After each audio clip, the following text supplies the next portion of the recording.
For life.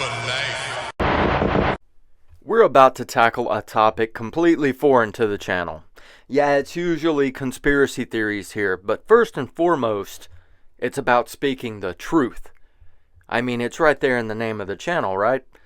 Quick disclaimer to protect the innocent here, and the innocent is obviously me. As with all videos on my channel, these are just theories for entertainment purposes only. Anyways, the truth is what I like to discuss here, and the truth is that when it comes to YouTube, at one point James Rolfe was the absolute king of the platform with his angry video game nerd character. I personally discovered his work in 2006, and I fit into his target demographic perfectly. A young adult nostalgic for their early childhood, in particular, the Nintendo Entertainment System. And, again, as a young adult, the angst-filled, beer-swigging, profanity-laden nerd and the show's copious amounts of potty humor, perfection. So, to say I was an avid viewer of James's for many years would be a safe statement. Pretty much every time I loaded up the YouTube app, I watched at least one of his videos until probably around sometime in 2019 maybe, is when I truly started to lose interest. If not 2019, then sometime in 2020. Yes, unfortunately, 2 decades of the nerd have passed, and as they have, we have aged, and naturally our personalities and tastes change. Our levels of sophistication rise, right? And therefore, we tend to start looking for more sophisticated content. Or, if we're going to watch something stupid, we at least want it to be decent and have some effort put into it. One would assume the same statement would hold true for James Rolfe himself, and he would feel the same way about quality content. It's quite understandable that a man of James's age, he's got to be older than most of his fans that he's managed to hold on to from back in the day. So it's understandable that he would have absolutely zero interest in still slapping on a white button-up shirt with a pocket protector on it, grabbing a bottle of Rolling Rock and a video game controller, and acting like he's furious with irrelevant, crappy games that secretly, or maybe not so secretly anymore, he really has absolutely no interest in. 20 or so years ago, after he first donned the nerd character, and hundreds if not probably 1,000 times of doing it already, right? Yeah, he definitely doesn't have any interest in doing the angry video game nerd shtick anymore. I think that's been obvious now for many, many years, as the lack of quality and channel output is clearer each and every single passing year. But what's sad here is that I don't think that the lack of interest should be blamed on James's gaining some higher level of maturity, because the man has absolutely no issues with trying to play rock star and putting out useless garbage and brain rot with his absolutely disgustingly terrible parody/cover band Rex Viper. And you better not even think about calling me mean either. This is not a safe space. And you guessed it, the whole Rex Viper act plays off the same gimmicks and themes as his angry video game nerd character, because, hey, we gotta milk that stuff till it's bone dry. The band has had such smash hits as Eye of the Tiger Electronics, Nintendo Power of Love, and how could we ever forget the timeless classic, Mighty Wings and Hadoukens? Hell, even his part in Rex Viper is a character. He can't even just be himself when it comes to making music either. What an ass load of... you get the idea. So no, it isn't maturity and yearning to be more creative and produce more useful content for humanity to blame for James's complete lack of interest in his work with the angry video game nerd these days, because he seemed quite passionate about that crappy rock band of his. If we can really even call it that. They're really just inadequate paid hands that don't even really want to be there and don't seem to really care much for James. Sad, Until we remember how he treated his real friends and all of his business dealings. And yeah, you bet I'll cover that in a bit. Honestly, I think it really boils down to modern day husband and father James Rolfe being lazy. At least when it comes to anything but acting like a rock star and taking care of my wife and kids, or at least using them as an excuse for sad laziness. And he just doesn't really like video games all that much anymore. And hey, that's okay, because he's probably pushing 50 years old, and like I've said, tastes change. But I don't even think he was all that huge of a gamer to begin with. He seemed more into his Universal monster flicks, Godzilla, and other movies the more time passed and the wider of the variety of content became on James and longtime friend and business partner Mike Matei's channel Cinemassacre. Speaking of Mike, it was actually him that was more of a gamer type and seemed to handle most of the game-related stuff on the channel. In fact, many people even believe that it was Mike who was the true creative mind and archetype behind the Angry Video Game Nerd from the very beginning. And that Mike used James, who had more on-screen charisma and a more friendly and relatable look, as the avatar for his creation. I'm one of those people. But, hey, it worked, right? With the best bud duo of James and Mike, the Cinemassacre YouTube channel was able to produce an, if you ask most AVGN fans, 5 initial seasons loaded with timeless classic Angry Video Game Nerd episodes. And there's a bunch of classic gems in those first 5 seasons, I'll agree, but I'm coming in with a hot take here and laying it out there that my absolute favorite seasons are 7 through 11. Yes, I enjoy some of the early Screenwave stuff. I don't care. I'll say it. I most enjoyed Kieran's contributions to Cinemassacre from that era, better known to some as the Caveman, or Caveman Kieran. Sometimes just Caveman. He's a good dude, likable and talented. There's another hot take. And another person that James Rolfe screwed over and disrespected, Mr. Unappreciative himself. Oh crap, it's 540 James Rolfe. But I'm fast forwarding way too far. Let's hit the rewind button. We'll talk about Screenwave in just a bit. We've got some much more infuriating stuff to talk about than the slobs first. Yes, everyone will seem to agree. Those first 5 seasons of the Angry Video Game Nerd were amazing. Timeless classics that are responsible for the large chunk of us Cinemassacre fans becoming fans in the first place. But there's a definitive point in the timeline here where we hit a massive road bump. And that would be the succubus, known as James Rolfe's handler, wife, April. It all started to happen in unison, as if James was in the process of committing some huge fraud, laundering money from his adoring fans through Indiegogo, while also using his unassuming friends as free labor to keep his channel going, while he pulls off this huge money-funneling fraud in the form of the single worst piece of trash movie a human has ever had to witness in the existence of mankind. It was like a double middle finger. Yeah, yeah. Both middle fingers up indeed. Right up the... While James was in Hollywood, unnecessarily wasting what Indiegogo funds were left after April's new house that she purchased and her shopping sprees, filming in actual freaking Hollywood, when he could have made a better movie in the same damn basement he does his YouTube videos from, and areas from his surrounding 50-mile radius of land.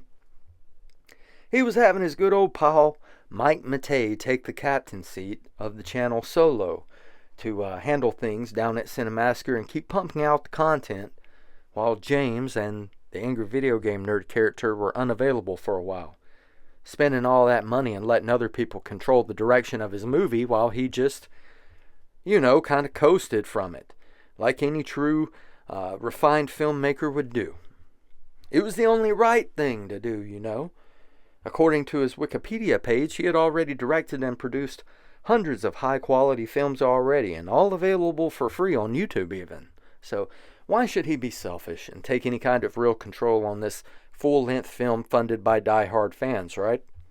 He's a generous man. He gives them free films on YouTube that save lives. Let someone else try to save lives for once, right? Yes, while James was conning loyal fans out of their hard-earned cash, Mike Matei was doing his best to keep the Angry Video Game Nerd and Cinemassacre relevant as he pumped out quite the steady stream of content for the channel in James's absence, like his various top 10 list, game reviews, and other weird stuff. I believe this may have been in the timeline of the Inspector Gadget video, possibly. I don't know. Look, Mike Matei is kind of a weird dude. Is he as weird as James? No, not at all. But he's a different kind of weird. While James is more of your egomaniacal autistic, Mike is more your egomaniacal man-child. Yes, Matei has put his personal psychological issues on public display over the last 2 decades with videos like the infamous Inspector Gadget fiasco, his social media antics with fake, exaggerated pictures of his junk, and yes, I'm sure they were fake no matter what the people online who still to this day talk about it and seemingly fantasize over Matei's junk will tell you.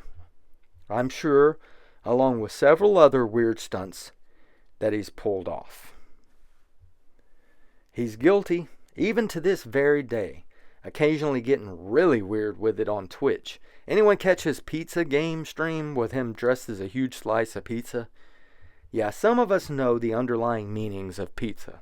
But, again, you know, Mike and James's stick, which was just really a characterization of Mike Matei himself, it worked at the time during the early days of YouTube and most of the 2010s.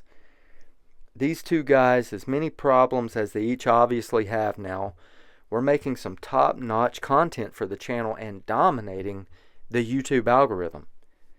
But can we just emphasize here that we really didn't know at the time that these guys were so screwed up. It's painful to admit that I was tricked into thinking James frickin' Rolfe was some kind of talented content creator for so many years. But hey, I'm not alone. At least. What's really even sadder is all the people, though, who still think that. It's really mind-baffling sometimes when you read through the comments of the Cinemassacre channel and all the new AVGN videos and see either how asleep some people still are to true reality or how many fake YouTube accounts Bimmy, Big Rihanna, and Krusty Justy created solely to litter the Cinemassacre comments section with fake praise. The Angry Video Game Nerd stick worked so well, in fact, that fans who just had their money stolen from them by James and given an absolutely god-awful movie, if you can even call it that in return, still insisted on supporting Cinemassacre and the Nerd after that abomination was released. Not gonna lie, myself included even. Because once James finished the movie and returned to Cinemassacre, he and Mike started to venture out and try lots of new things on the channel, most of which I enjoyed. James and Mike Mondays was a, for the time, interesting Let's Play series until it became painfully obvious that James Rolfe had zero interest in being anywhere near Matei, or picking up a game controller for that matter. He also resumed work on fan-favorite series and what many call the best things James ever did. Myself included, definitely. Bored James. And then quickly ended it, with an entertaining but convoluted finale with the Dream Phone episode. Why? When the series was still growing and building steam, was it ended? I don't know. Probably another case of James losing interest or feeling, they were too much work to produce for the income they made him. A case that would prove to be a running theme in the over decade to come for the channel. Yeah, it kind of broke my heart that Bored James ended so soon. I felt like it was the absolute best stuff on YouTube at the time. Hell, even to this day, it's some of the best stuff on YouTube. Fortunately, though, We would eventually see most everyone's favorite part of the Bored James series, the chill and charming Bad Luck Bootsy, make a big return to the Cinemassacre channel, and with his help, James would add even more new series to the channel's library, as Bootsy personally filmed and edited the Bootsy Beats videos by himself, and also teamed up with Mike Matei for another Let's Play series of videos that for a while seemed to be being uploaded as regularly as James and Mike Mondays. It was great stuff that retained regular viewers as well as drew in new ones.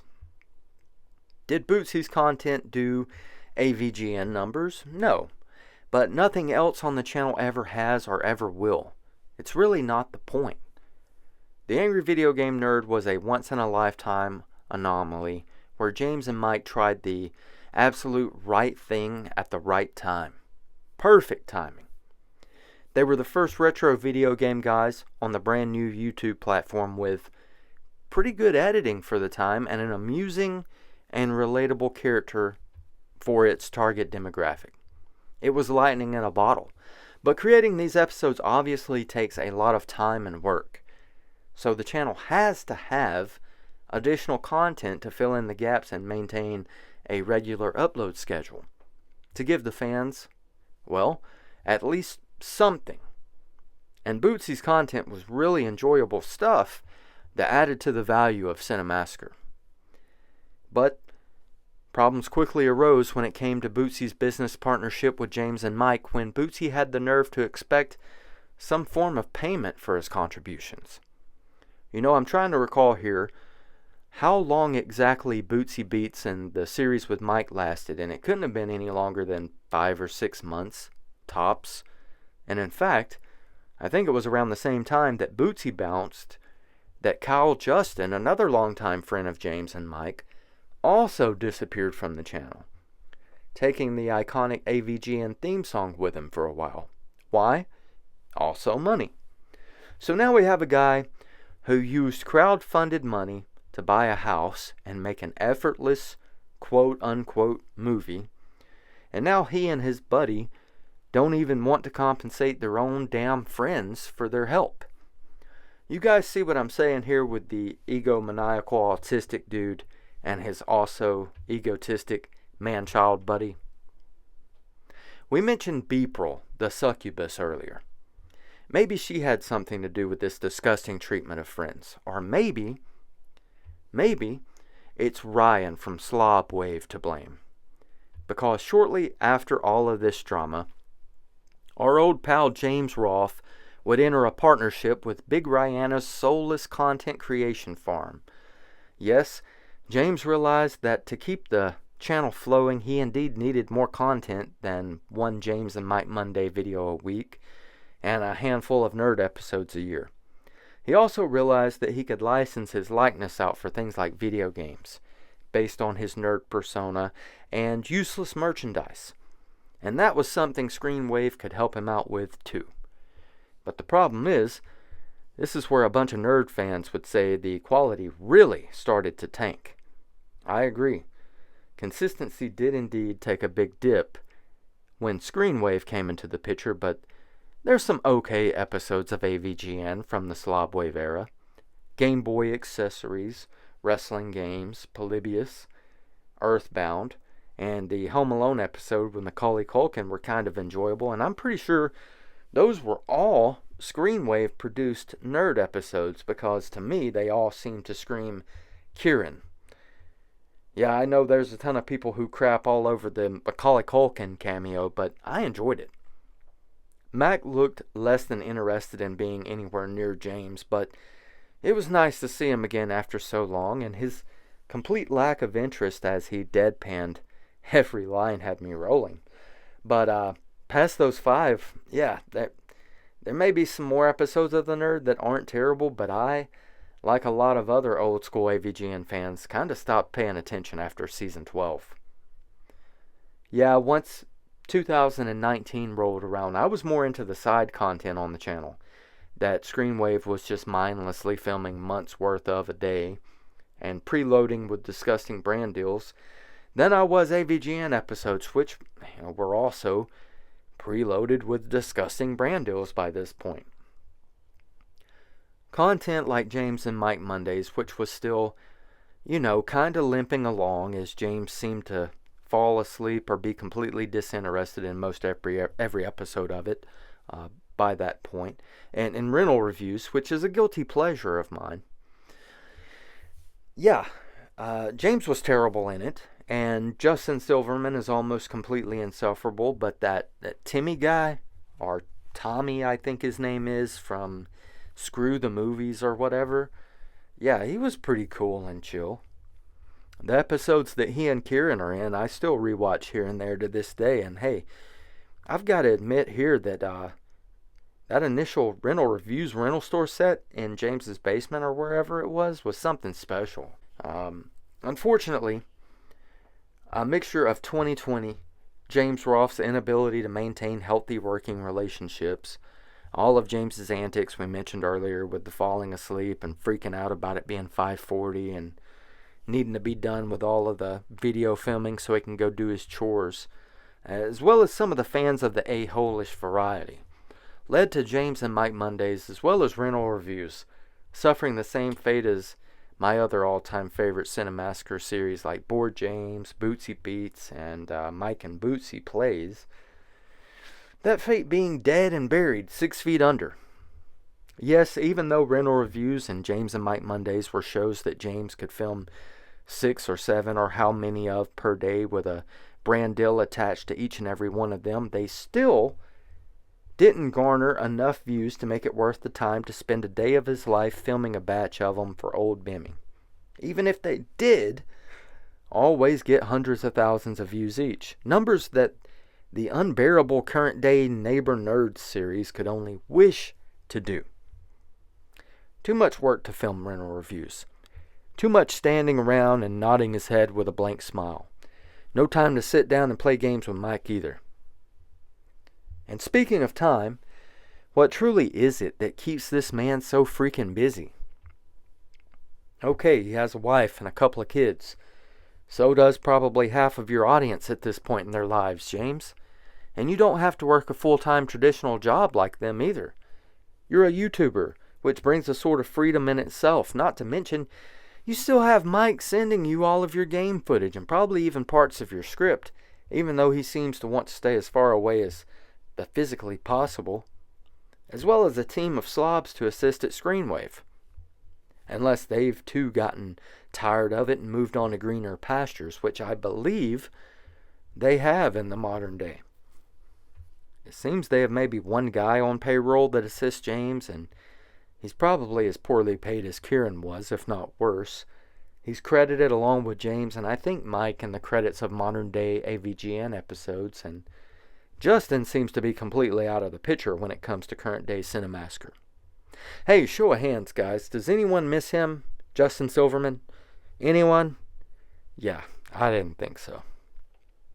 Anyways, the fact that James has aborted so many beloved by the fans projects, burned so many bridges, and mistreated so many friends and business partners, embarrassed them at times with his incompetence, it led to the era of AVGN and Cinemassacre that we are in now. And that's the Dark Age. After James's failed attempts at a music career that I mentioned earlier, including launching the band's very own YouTube channel that garnered a whole 2,000 subscribers from his base of millions, and the heartbreak his ego, I'm sure, is sustained from that disaster, to the point that he's had to completely block or cut off commenting on said channel, we're now left with a hollow shell of what used to be Cinemassacre these days.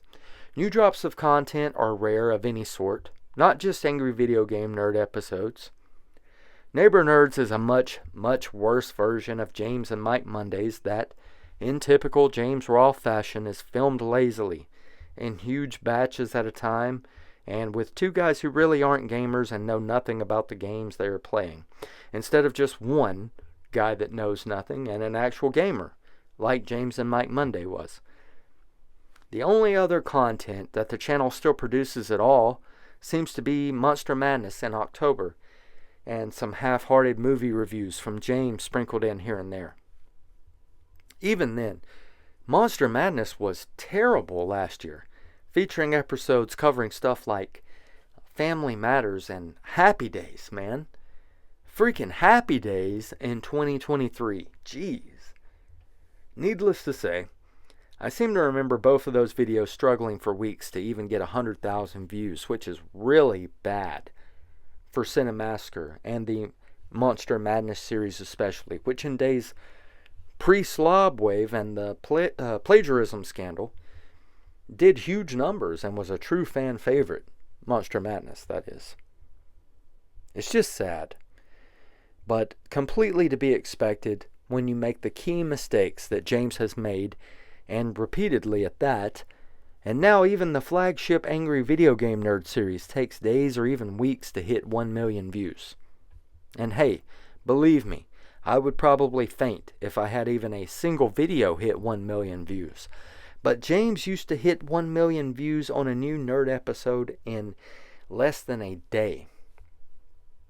But hey, we all know where the nerd has been. The question now is, what is next? Do I think the days are numbered for the nerd? That depends on if the views continue to drop and at what point James finds it no longer lucrative enough to make them. We've seen over and over again that he is not afraid to make that decision on his content, right? The honest truth is, though, it's played out. The whole thing is past played out. In fact, James has missed so many opportunities to evolve his character and the Cinemassacre channel as a whole. Any attempts made now to do so may even be too little, too late. Coming from a once rabid Cinemassacre viewer of most all of the channel's content, there's literally nothing on there worth watching anymore. And even a lot of the older content suffers from being unwatchable once you become aware of how incompetent James is, and the whole facade of, I'm an accomplished filmmaker and gamer, and I actually know what I'm talking about, fades away. Anyways, guys, that's it for another video. If you liked the video, please be kind enough to hit the thumbs up and subscribe if you're not already, so you're sure not to miss more videos like this in the future. Until next time, take care.